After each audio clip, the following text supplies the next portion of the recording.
he's a good one. And I'll tell you a story about this. We wanted to record it because I kind of like the story in this song. And so we recorded it and we played up in Newport, Rhode Island at that folk festival up there about several years ago now.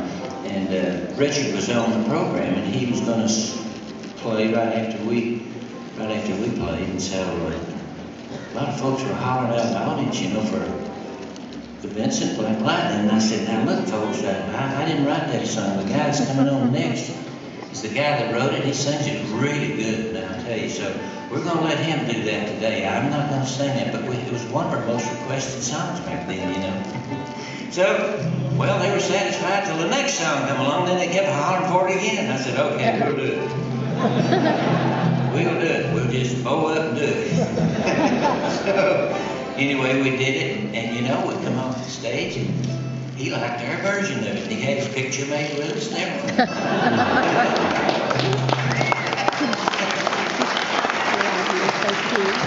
But I see you folks like this story. It's a little tune about, like I said, about a motorcycle and black leather. But the best part about this is the red-headed girl. And the red-headed girl right there. Her name is Red Molly.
old